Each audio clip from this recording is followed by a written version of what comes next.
How to keep motivated when you're in a slump. Anyone can be productive and motivated when things are going well. When you're having a great day and you feel inspired, it can be very easy to set yourself down to work or to get outside and do a workout. The real challenge then is to remain productive when you don't feel good. How do you perform when you feel tired and miserable, or when your motivation has left you? In this presentation, we'll discuss how to get your mojo back on those days and kick ass anyway. Prime yourself. When you feel in a slump, you might wonder what it is that's going wrong. Why can't you summon the motivation and energy to train anyway? The answer is that you have loss of inspiration. Inspiration is the instigator of motivation, and without inspiration, it is very hard indeed to feel motivated and driven. So what's the solution? One fantastic thing you can do is to try and win back a little motivation by priming your mood. Priming means that you're doing whatever you can to try and set yourself in the right state of mind, thus making the challenge that much easier. So for example, if you're trying to find the drive to work out, then a solution might be to watch some training motivation. How about the training montage from Rocky? Likewise, if you're trying to set yourself down for a day of work on a project, how about taking a look at an example of a project that you really admire? A perfect example of the kind of thing you want to achieve. Set rewards. Another tip is to set yourself rewards. That means that you create targets to meet, and then you reward yourself only when you achieve those things. For example, you might say that you'll make yourself a cup of tea once you've answered X number of emails, or once you've written Y number of words. This is instead of giving yourself the reward first, which just ends up taking time and setting you back. By using those things as rewards, you create a goal to work toward. Often, you'll end up putting off the reward for longer once you've begun being productive. Take a break. You know what, though? If you really feel exhausted, then it might actually be better to just give yourself the break. No one can be productive and driven all of the time. 5 top motivation tips you can learn from the Navy SEALs. When it comes to the most motivated individuals in the world, Navy SEALs have to be right up there at the top. Just think about the intense discipline it must take to go through Hell Week. 5 days and nights of training with just 4 hours of sleep total. So what can the rest of us learn from these superhumans? Here are 5 amazing tips. Eat the whole elephant. This rather odd phrase refers to approaching challenges by breaking them down into small parts. Rather than trying to survive the whole 5 days of Hell Week, a SEAL will focus on surviving each short evolution. Likewise, if you have a large job to do, try to break it into manageable chunks. Breathe. Navy SEALs are taught to take control of their nervous system through a process called arousal control. One of the main aspects of this involves using breath work in order to calm the heart rate and focus the mind. This is a highly effective strategy and one that everyone can benefit from. Visualization. When facing a grueling challenge, a Navy SEAL will visualize what they need to do before they do it. This process can be useful for mental rehearsal as well as improving confidence and drive. The key is not to simply focus on the positive outcome, but also the actual process of getting there. Self-talk. Navy SEALs use positive self-talk in order to encourage themselves when the going gets tough. This can help them to focus on the positive aspects of what they're doing and to remember why they're doing it. At the same time, they can use this as a way to build up their confidence and feel invincible. Try reminding yourself of the preparation and training you've done and of the victories you've won in the recent past. Get accustomed to hard work. Most of us live extremely comfortable lives, and we are thus not used to forcing ourselves to do things when things get hard. You need to change this pattern. Don't train or practice under perfect circumstances. Don't plan for perfect circumstances. Plan and prepare to need to complete your goals under the worst possible circumstances. Writing a book? Then practice writing with distractions. Be ready to write on days when you're extremely tired. Try writing ill. If you can do this, then nothing will stop you, just like a Navy SEAL.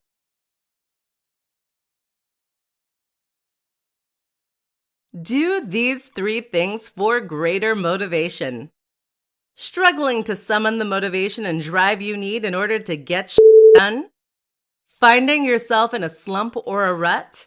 In this presentation, we'll discuss 3 strategies you can use to gain motivation and drive and attack your goals. Make your bed every morning.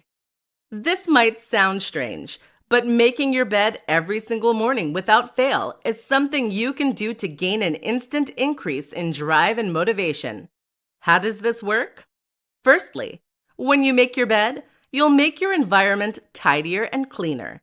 As a result, you'll find that it's that much easier to focus on the work you need to do without being distracted by your environment. At the same time, though, when you make your bed, you're forcing yourself to do something you probably don't want to do. This takes motivation and discipline. In other words, you're training your own ability to stay on task, which will in turn make it that much easier to do other things you need to do in the future. Create a motivation montage. All of us have scenes from movies, songs, quotes, and images that inspire us. These are things that somehow speak to us on a level that has a big impact on our emotions. What I'm going to suggest then is that you take these things and then edit them into an inspiring montage. Now, whenever you're feeling low on energy or motivation, whenever you're struggling to force yourself to do what needs to be done, you can refer to this compilation you've made and feel an immense sense of drive and motivation. Try yogic sleep. This is one that you likely won't have heard of, but it can be an immensely valuable tool in your arsenal. Essentially, we need to sleep in order to access our full motivation. Discipline and motivation take energy, and without sleep, you can't tap into that. If you're lacking sleep, then making yourself do important things will feel much harder. That's where yogic sleep comes in. This is a form of meditation that advocates claims can provide the same benefit as 2 hours of deep sleep in just 30 minutes. Whether this is true is up for debate, but it is certainly a powerful tool and one that you can use when you're low on recuperation. Give it a try and see what happens. How to build long-lasting motivation. There are countless tricks you can use to increase your motivation and discipline in the short term. These strategies work like a shot in the arm to jolt you awake and help you to stop procrastinating. But while these things might be useful hacks in the moment, they don't build lasting motivation and drive. There is only one thing that does: passion. Think about someone like Arnold Schwarzenegger. He's one of the most motivated and disciplined people in the world. He used this discipline to travel to America, become the most successful bodybuilder in the world, to become the highest paid actor in the world, to build a multi-million-dollar business single-handedly, to learn English, to invest in properties, and to ultimately become governor of one of the biggest economies in the world. How? If you were to ask him, he would tell you that it all came down to having a clear vision and goal, to knowing exactly what he wanted to achieve in life. He said that every painful rep in the gym was worth it because it took him one step closer to winning Mr. Olympia. What do you feel that passionately about? Too many of us, on the other hand, will work toward goals when our hearts aren't really in them.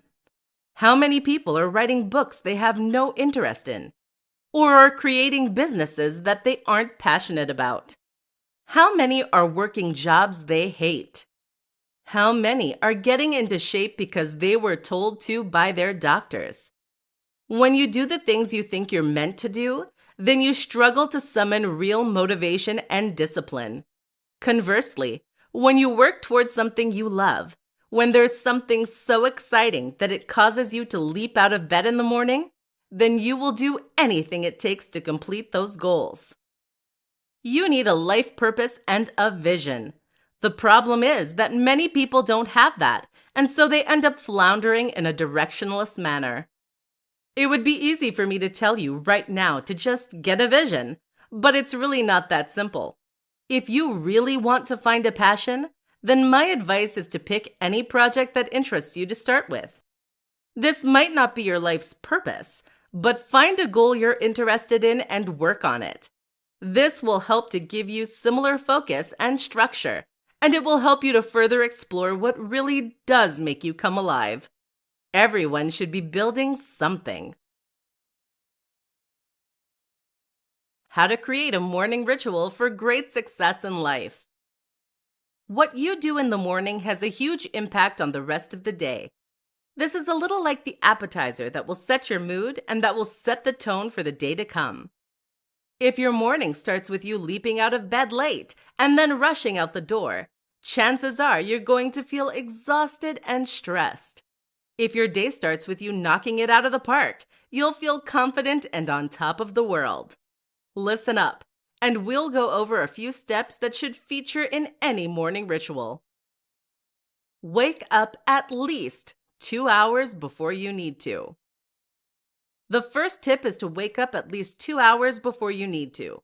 Too often, we'll wake up as late as possible for the day ahead, which accomplishes nothing other than to force us to rush out the door in a fluster. It's no surprise we end up looking scruffy and often forgetting important things that we need. Wake up 2 hours before you need to, and you can take it slow in order to really enjoy your day. Pandiculate. Not heard the term? Pandiculation is what cats and dogs do when they wake up from sleep. It's a kind of stretch that involves contracting the muscles and then lengthening them. This helps to reconnect the body to the sensory motor cortex, thereby giving you back full control over your body. This is why animals don't need to stretch or warm up before going for a run, and it's highly invigorating. Work out. Nearly every highly successful individual will tell you that they train and work out before they start their day.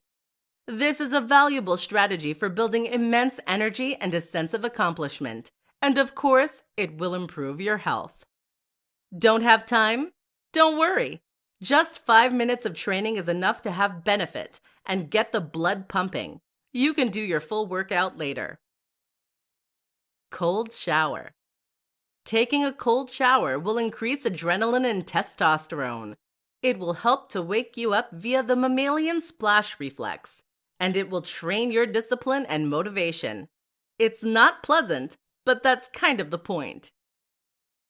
Meditate. Just as many highly successful people say they train first thing in the morning, even more of them claim to meditate. You should too. How to get into a flow state and stay there. A flow state is a concept that has been discovered by psychologists and researchers, and which has become almost mythical in status. For those not familiar with the term, a flow state is a state of total concentration and even euphoria. This occurs when we are so focused on a given task that we lose awareness of anything else going on. In the brain, this causes the prefrontal cortex to shut down and go quiet, while the parts of the brain responsible for focusing on our bodies and senses remains active. People achieve incredible things in this state, breaking athletic records, creating amazing works of art, and more. So how do you get there? The first and most important step is to ensure that the challenge level of what you're doing is just right. If something is too challenging such that you find it nearly impossible, you will find that you give up quickly and lose interest. But likewise, if it is too easy, then it will fail to stimulate you and you'll look for something more interesting too. The perfect task for achieving and staying in flow, then, is one that is difficult and engaging without being disheartening. What do you do if you're asked to do something dull and uninteresting? Simple. You find a way to make it interesting. One way you can often do this is simply to practice doing the very best job you can. Find a way to be faster, more efficient, more artistic. By doing this, you make the task much more engaging and therefore make it easier to stay in flow. Another important tip is to remove distractions. It's going to be hard to stay completely focused on a given task if you're hungry or tired, or if there's a loud noise coming from the room next door. A common and useful strategy is to put on noise-canceling headphones, play some loud music without lyrics, and focus on that. Finally, practice being in flow. Practice focusing on something as intently as possible while ignoring all distractions. A great way to do this is to try meditating, which essentially is a form of intense focus. Once you've mastered this, you'll be able to make your mind work for you. And when you do that, you can achieve nearly anything. How to power through sticking points in tasks. There is a point in any task, any goal, and any challenge where things suddenly get harder. Runners call this the wall. It's the point at which we run out of disposable energy. It is the point at which we become tired, but where there is still too long to go for us to feel like the end is in sight. It's this point where most of us give up and quit. So the question is, how do you prevent that from happening to you? How do you power through those sticking points? Here are some of the best strategies you can employ today. Break it down. One of the biggest mistakes people make when working toward a large goal is to focus too much on the endpoint. That is to say that they focus on where they want to be in a year's time from now. While this might be inspiring, it is ultimately too distant and far off to have much of an immediate emotional impact. What you therefore need to do instead is to focus on the short term. Focus on the smallest next step you need to do, and don't worry about the end goal. Focus on the fact that you have 16 miles still to run during a marathon, and you'll feel defeated. Focus on completing just the next mile, and you'll feel a lot better. Try non-reactivity. Navy SEALs use something called non-reactivity in order to power through moments of intense challenge. Likewise, distance swimmers refer to something known as a swim coma.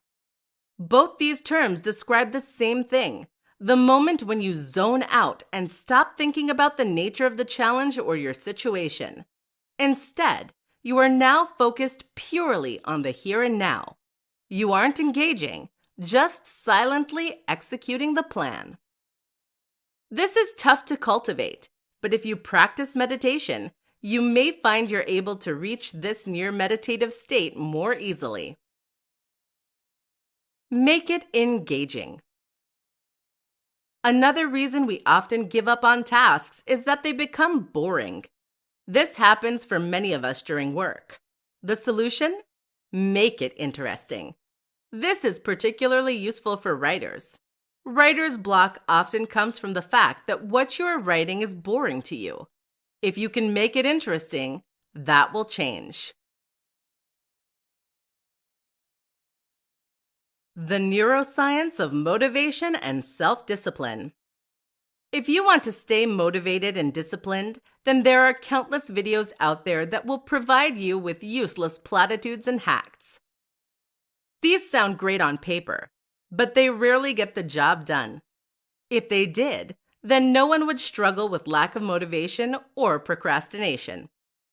Instead of looking for a quick fix, then, the best advice is to think deeply about the nature of your motivation and focus. What is the neuroscience behind your ability or inability to stay on task? In this presentation, we're going to explore the answers to that question. The neuroscience of focus. Motivation and focus largely comes down to a concept in psychology called attentional control, or executive attention. This refers to the conscious ability to redirect attention, which is handled by the executive control network in the brain. This is a network of brain regions that work together in order to help us stay focused. Specifically, the part of the network responsible for conscious control of attention is the part called the dorsal attention network. The ventral attention network, meanwhile, is the network of brain regions that react reflexively in order to redirect attention. That means responding to a loud noise or the sound of our name being called. Neurochemistry. So how does the brain know which task to switch to and when it's going to do that? The answer is neurochemistry, the production of brain chemicals that mark certain activities in the brain as important. And in this context, the most important chemical is dopamine. Dopamine is the reward hormone that is produced when we work towards something that we think will be rewarding. Dopamine is released, for instance, when we eat something tasty or play a computer game. So what is it about computer games that causes the release of dopamine? It's actually linked with doing well, which in turn means we're learning. This is the key to motivation and focus. The brain wants to learn and keep growing. That's why we love play. Thus, doing well at something we find moderately challenging is a reward in itself. This is why it's so hard to stay fixed on a task that we find boring. This requires huge amounts of willpower to use the ventral system to stay engaged. Conversely, if you can turn what you're doing into a learning experience, then you will ensure your entire executive attention network is working in unison. Why you lack motivation and willpower. There are countless books written about motivation and willpower. Some of these are fantastic at building your drive and commitment. Others aren't so useful. But really, the question we should be asking is why these are needed in the first place. Why do so many of us struggle with poor motivation to begin with? In this presentation, we're going to break it down and get to the bottom of this problem. Life is too comfortable. The first thing to recognize is that most of us have no real need to change our circumstances. We are sheltered, we are warm, and we are fed. As long as this continues to be the case, our biological drives are going to be happy keeping things just as they are. And they won't want to risk those things, even if they can help make us happier, wealthier, and healthier in the long term.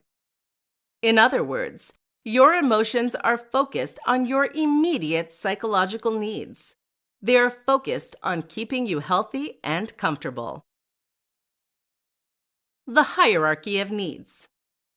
This can be explained by Maslow's hierarchy of needs. This is a psychological theory that looks at the specific drives that each of us experience. This is often portrayed as a pyramid with the most basic and fundamental requirements, food, water, shelter, at the bottom, and more aspirational and abstract concepts at the top, social acceptance, actualization. The items at the top of this pyramid are the things that bring us true happiness and a sense of real accomplishment. But the items at the bottom are our evolutionary imperatives. This is what our body is hardwired to seek most of all. Remember, when we were evolving, we did not have the constant access to food and shelter that we have today. Your body is always going to tell you that it needs to be warm and comfortable, rather than working hard to get things done. So how do you overcome this juxtaposition between what you need to do and what your body thinks you need to do? The answer is first to train to go against those primitive desires. We can train willpower just like we can train muscles. Get used to working out when it's cold, being productive when it's late, and taking cold showers. Then you can do anything. The other is to make sure that your basic needs are fundamentally met. If you're overtired, you won't be able to work at your very best.